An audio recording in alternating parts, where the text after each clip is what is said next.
Oferecimento: Supermercado Cambará, 43 3325 7755, Londrina, Paraná.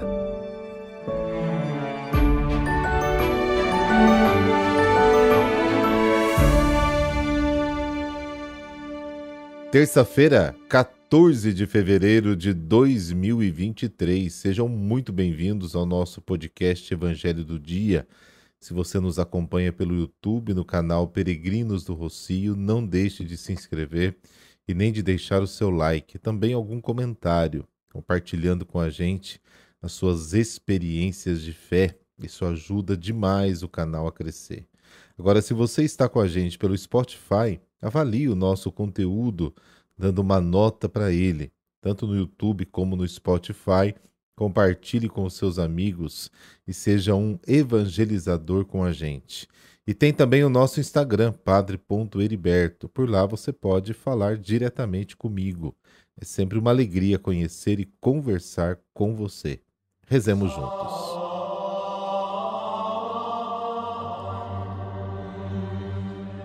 Pelo sinal da Santa Cruz, livrai-nos Deus, nosso Senhor, dos nossos inimigos. Ó Deus, pelos dois irmãos, Cirilo e Metódio, levastes a luz do Evangelho aos povos eslavos. Dai-nos acolher no coração a vossa palavra e fazei de nós um povo unido na verdadeira fé e no fiel testemunho do Evangelho. Amém.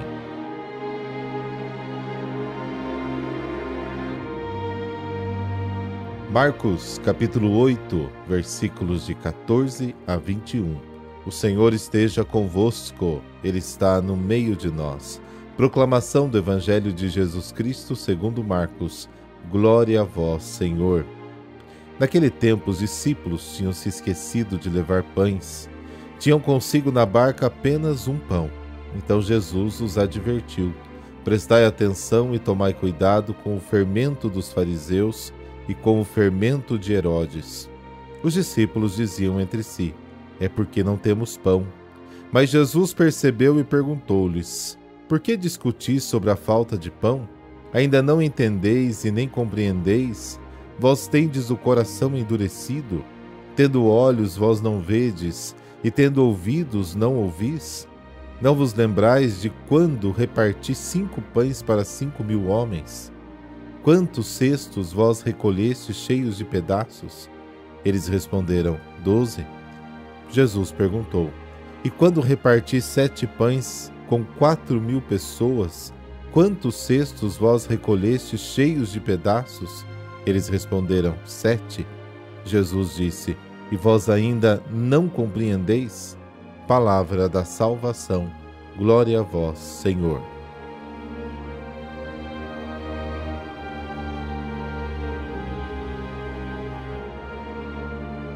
Os discípulos estão tão imersos nos pensamentos práticos do dia a dia que são incapazes de entender as palavras severas de Jesus e continuam a expressar suas preocupações sobre o pão.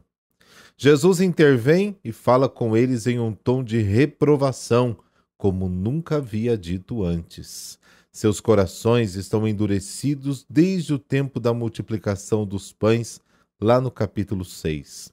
Não compreenderam nada da obra messiânica de Jesus e nem compreenderam o mistério da sua personalidade, da sua pessoa, enquanto caminhava sobre as ondas do lago.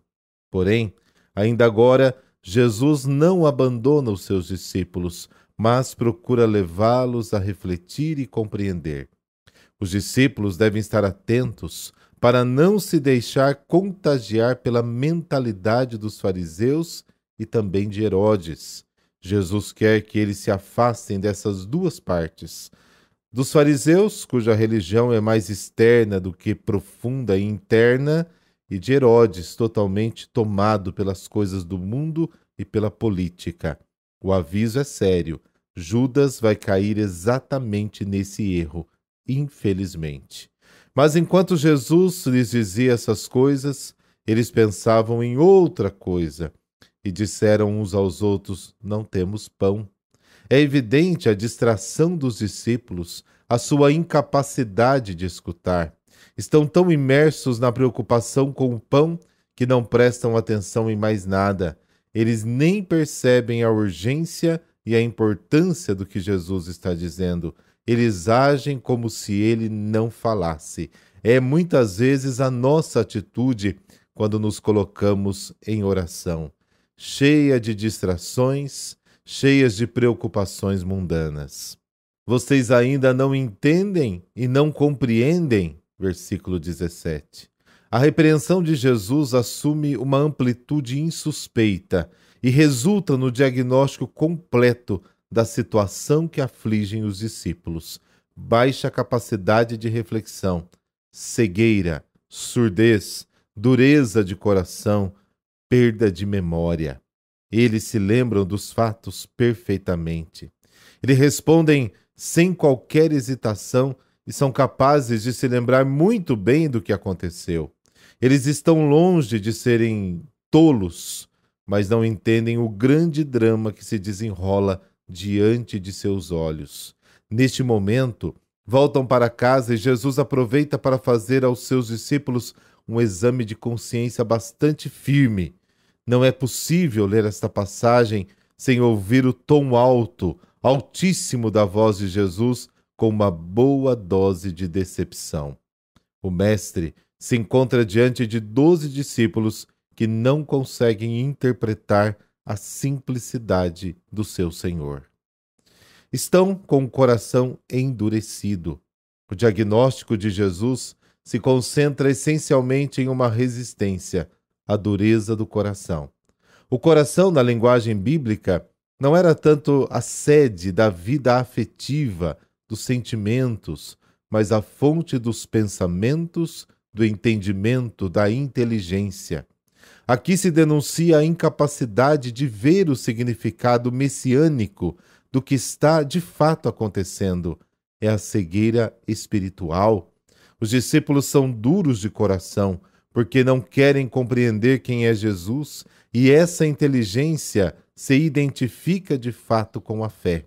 Tem olhos e não veem, tem ouvidos e não ouvem.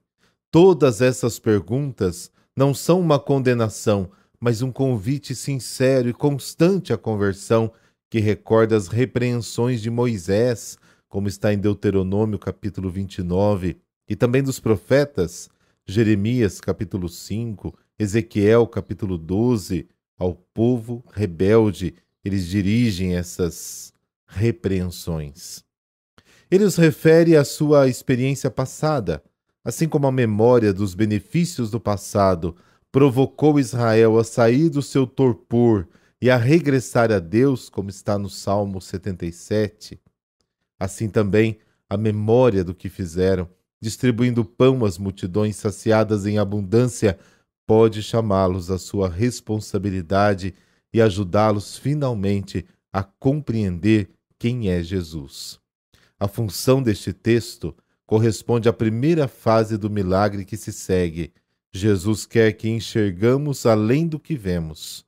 Somos como cegos que confundem homens com árvores. Às vezes, é preciso a gente recordar tudo aquilo que Deus fez por nós, para que a nossa fé seja mais firme hoje, quando Ele intervém na nossa vida.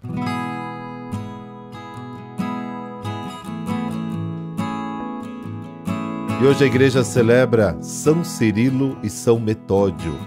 Eles nasceram na Macedônia e foram irmãos unidos pelo sangue, pela fé e pela vocação apostólica. Metódio nasceu em 815 e Cirilo em 826. Metódio, ainda jovem, foi nomeado governador da província da Macedônia, onde estavam estabelecidos os eslavos. Cirilo, também ainda jovem, foi levado a estudar em Constantinopla, capital do então Império Bizantino, onde se formou. Mais tarde lecionou filosofia e foi diplomata junto aos árabes. Com 38 anos, Metódio abandonou a carreira política e se tornou monge no mosteiro de Bósforo. Poucos anos depois, seu irmão Cirilo também entrou para o mesmo mosteiro. A atividade missionária dos dois irmãos começou em 861, quando foram enviados numa viagem para a conversão dos povos eslavos. Foram escolhidos porque haviam aprendido a língua daquela região com imigrantes durante o tempo da juventude.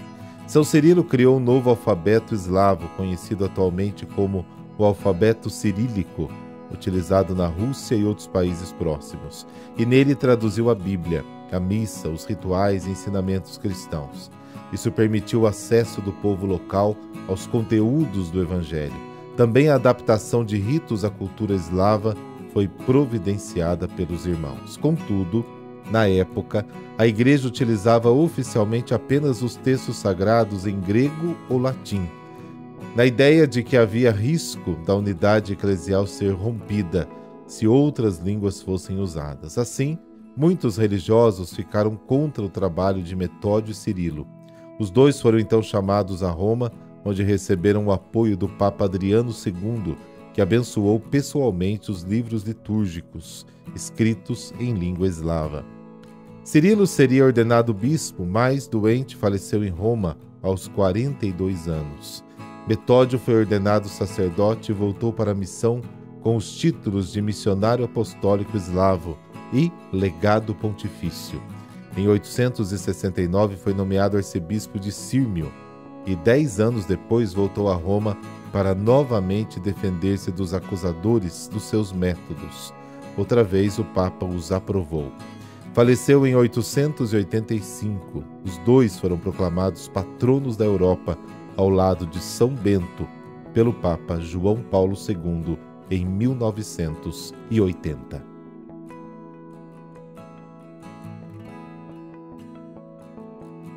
Senhor, que dispusestes os membros da vossa Igreja sob o comando e a vontade da sua cabeça, que é Cristo, e que desejais esta mesma Igreja missionária, concedei-nos pelos méritos, exemplos e orações dos santos Metódio e Cirilo o correto obrar na evangelização, a começar pela vida pessoal e a proteção contra os desvios nos métodos e das ações da Santa Igreja, de modo que seja unificado o rebanho na verdade e não disperso por falsos profetas. Amém. Abençoe-vos o Deus Todo-Poderoso, Pai, Filho, Espírito Santo. Amém. Amanhã nos encontramos. Fique na paz.